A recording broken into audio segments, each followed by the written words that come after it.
Hi, everybody. Welcome back to Shoot the Bull. On this episode, we had David Covington and William Dismang here. We're going to be talking about hog trapping and how William and David, he helped us get started with the hog trapping business and the game changer. Talk about some hog management deals, some innovations, and how things have come along in the trapping industry. So I'm going to let these guys carry it away. Hey, David. Hey, Ben. Thanks for coming in. You bet. So, I want to talk one thing that's kind of near and dear to my heart. You know, we've been in business for, I don't know, about 12 years now. You know, we started producing different products. You had a big part in that. You know, part of it was, you introduced us to hog trapping. You come to me with a problem. You know, I'm a problem solver, so I wanted to help, fix that problem. At the time, back 11 years ago, you had every trap made underneath the sun, and there was different things that you didn't like about all of them.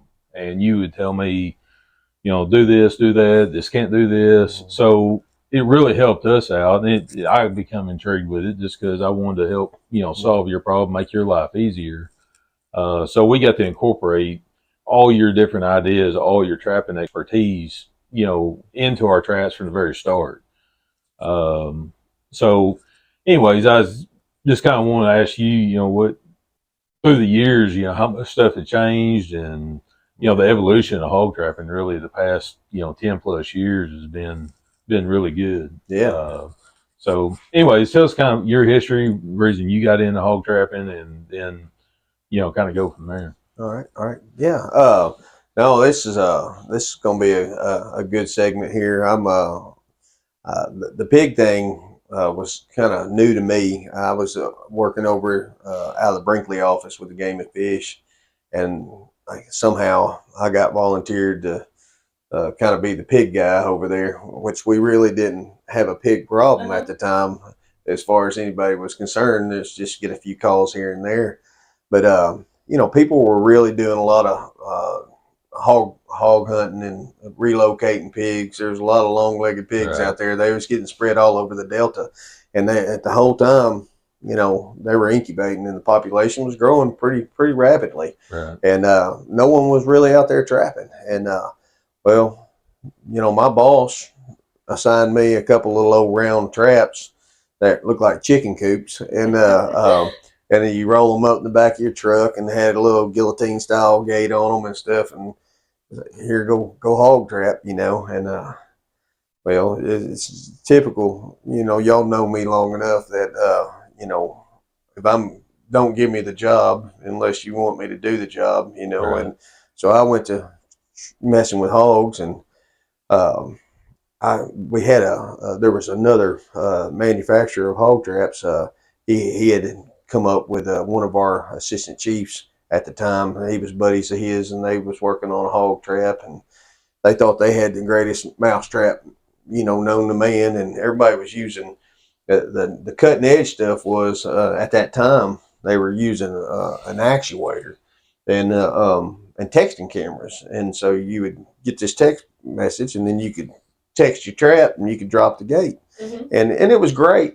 But you had to know pig and pig behavior, because there's a lag time, 3 minutes, and a poor cell phone service, there may have been 15 minutes that may go by. So there's a lot of people dropping on empty traps. Right. And I'll be honest with you, once I got started trapping a little bit, and the limitations of the equipment we had out there, and then me being driven like I was at the time, I got about half possessed over the pig thing. And I remember vividly coming to you. I was so mad. That one vendor kind of talked to me like a dog, and and he wasn't going to change anything. Right. And I knew the things that weren't working. I mean, I was the guy out there doing it, and so I was figuring this stuff out the hard way. And then I wasn't getting any sleep. I mean, Yeah, you don't get sleep at night when you're hog trapping. No. And I told the Game Fish they was going to have to start building money in the budget for marriage counseling. Right. Because text messages going off all hours of the night, and it was, you had to be on your game. Well, I come to you, and I had a few little sketches on a napkin. I remember, and I said, William, I said, well, I don't care what you do, but this got to have these parameters, Right. And he's like, well, next thing you know, this thing evolved, and we did, and we were still using their concept on the camera with the delayed response, and then we got the opportunity there was these guys. There's two different bunches of them. Mm-hmm. One bunch was up in North Arkansas, and one was down in Mississippi. And so we ended up. I said, "Dude, we got to go to Mississippi, and we're gonna go down here and let's look at their stuff and see what they got." We had a friend of ours, boy, was going to school at Mississippi State, and he was kind of working with some stuff. And we get down there and meet those guys, and they had a camera. We bought a camera system from them and brought it back, and we was playing with it and married it to our camera. I mean, to our trap and stuff. The first prototype, and it's freaking cool. The first prototype, in my opinion, still it's one of my favorites because it had the unique ability to catch two batches of hogs. And I mean, and then again, I understand I'm not the business guy here, but we had the ability to make a drop and then turn around and make a second drop on the same system. And it was really cool, but it was expensive. It was big, and it was big. You had to have a piece of equipment to get in there, sometimes you had to pull it in with a tractor. You wasn't going to pull it behind a pickup truck and go anywhere you wanted to, or a four-wheeler like it is now. But I do remember vividly, first one we set up, we had an old problem pig someone had dumped on Wattensaw, and he was huge. He looked like a daggum rhino, and I wanted that pig so bad. As far as I know, he did. A neighbor shot him finally a couple years after we tried him, but everybody was making fun of us. There was a lot of naysayers about the whole hog trap thing we had because it was a transformer, man. You pulled out there and unfolded that joker, and it was pretty impressive. But the bottom line was the core principles we had come up with, getting rid of those thresholds, giving them multiple opportunities where they could see through those traps. Because double gate. Yeah, the double gates, because we learned, and everybody thought I was crazy when I was saying this at first, but you could have 10 or 15 coons in there. Well, if you had 10 or 15 coons in there, pigs were not coming in. I mean, the coons were running the pigs off, and people were like, "That's not." No, I'm telling you. But if you once we introduced that second trap gate across the back, it allowed those coons an opportunity to kind of back out. So that or a big boar. Yeah, or big boars were notorious. You know, we learned a bunch of things about the big boars, didn't we? I mean, they're tough for one, but if you had a big dominant boar on bait, and that goes back to just observing, man. I mean, and watching and being out there. But the big boar, he would dominate a bait. And sometimes you're going to have to get rid of them big boars before you catch those sounders, and that's just part of it. And the thing is, you had to have a trap that would have the ability to hold a big boar, because we learned that if you leave a big lone boar in there, guess what? He's not going to be there. No. And even with the best traps we got out there, they'll still... If you ain't there early shooting him, you might not have him when you get there, because they're pretty amazing creatures. I mean, some of the parameters I remember, you specifically saying, one, you was killing yourself putting these traps up. Yes, they were heavy duty and they'd hold in a bull elephant, but you broke your back getting them out there. So they had to be light enough to be able to carry around, get in there, easy to transport, all that, but heavy enough to hold up to the big boars and big sounders and that type of thing.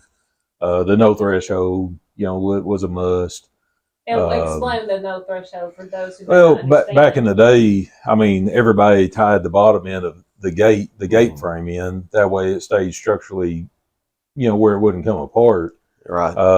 At the bottom. Well, the pigs would hit their feet on that metal and they'd go out and would never come back. So that was one of David's big things. He's seen it, happen where the pigs hit their feet, and he said absolutely no threshold. So we put, big gussets on our gate frames, and it made that work. Now, there's not a trap made probably without being done like that. Right. Another thing is just, the live view camera. That really changed things for us. We started out with the GSM remote, and we tried to sell them along with the live view camera. Well, it didn't matter how much cheaper that was. People were not going to go back to the GSM remote. So we dove in 100% into live view camera and developing our trap around that. What was some of the other parameters? Well, the thresholds and the portability, and then and actually the panels a lot of people were using at the time. They were using two different strategies. They were leaving it. Our first prototype, I see a picture over there on the table. We were leaving the top part flexible so they wouldn't be rigid where they couldn't climb in and out. And so we had to find that kind of that magic height on the panels and stuff, that what we thought we could. And we also learned pretty quick that I won't forget one of the jobs we went out on. I was getting paid by the pig. I mean, I was going to get rich, you know. I mean, dropped on that sounder, and about 90% of my profit walked through the panels, and and I was like, dude, we got to reduce the mesh size. I was buying mesh that next night, and putting around the bottom of them. That's where we switched over to the narrower panels. But you know, there's a lot of things that we just learned once we started this. I mean, the basic parameters was, I got to be able to get this thing in there. This thing's a battleship, and it's killing me.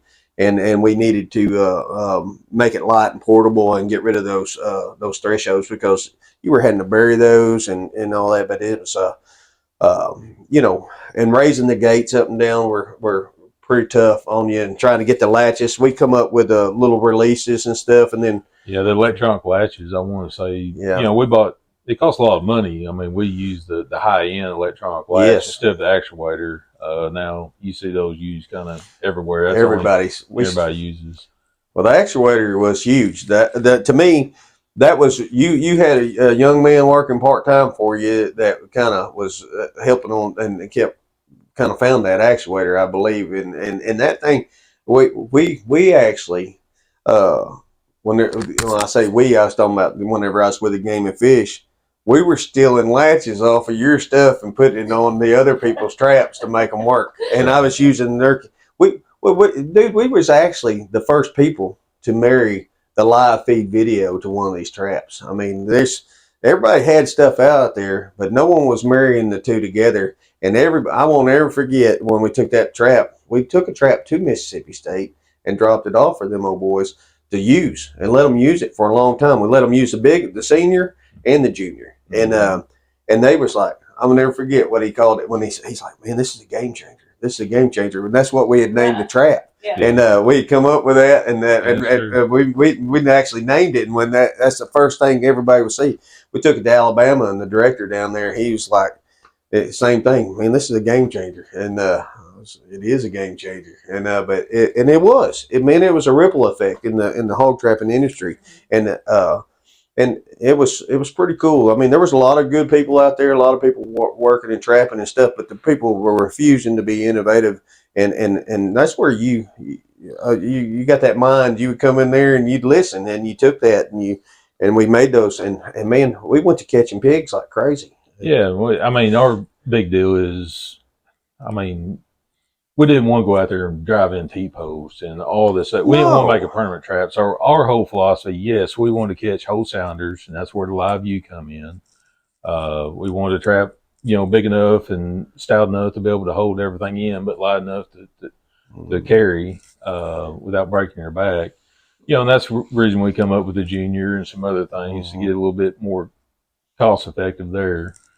Yeah. Also, you want to make sure that you might have two bait sites set up. You get one sounder on this bait. Once you drop, you got them come the other one. It's easy to pack up, move the other one. I mean, it was so easy to move around and switch locations with this trap. Absolutely. And I got a problem. Backing up and thinking of the history of hog trapping with the Game and Fish, them boys in South Arkansas, they were doing it. They were doing the corral panels, and they were taking the gates, and they were doing the texting cameras and all that. And those guys down there, to me, they were kind of the pioneers of hog trapping. Right.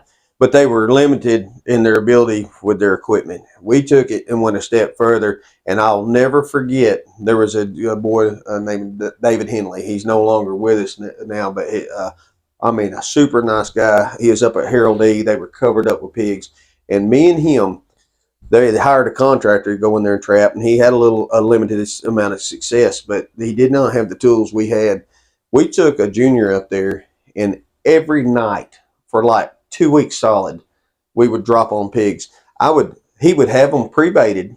He would set that junior up. we would drop. He didn't have cell phone service at his house, none, and so I was monitoring the cameras from at the house for him.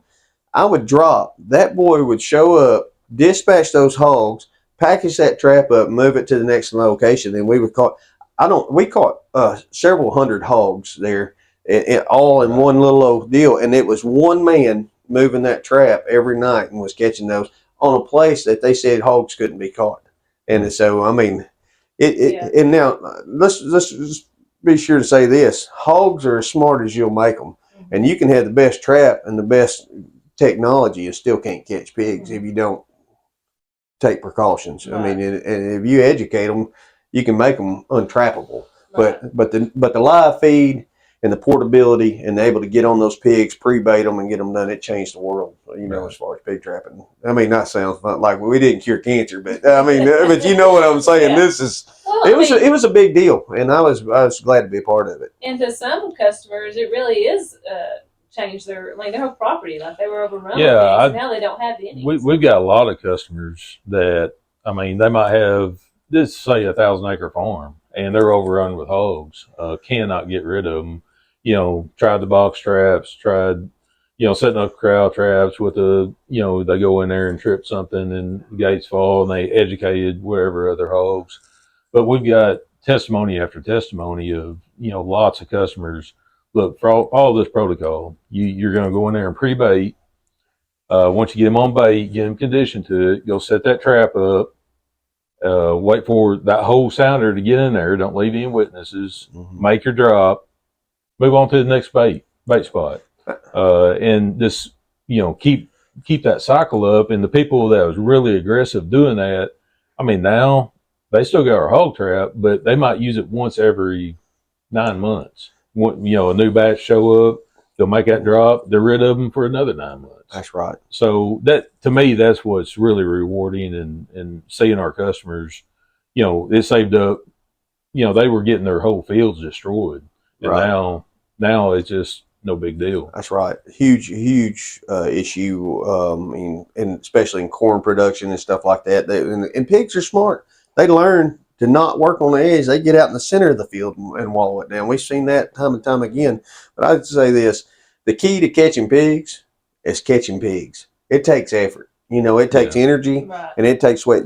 You two, I remember going over there to Cross County. I mean, when we was first getting going, and we was going anywhere that had a pig problem, and I was it was awesome because I had those relationships over there, and so we got to put these traps on a lot of pigs in a hurry. We got to see where the welds are going to break. We got to see where the rollers were not working. I mean, we were able to, like you said, troubleshoot and fix problems to come up with a pretty daggum bulletproof little trap.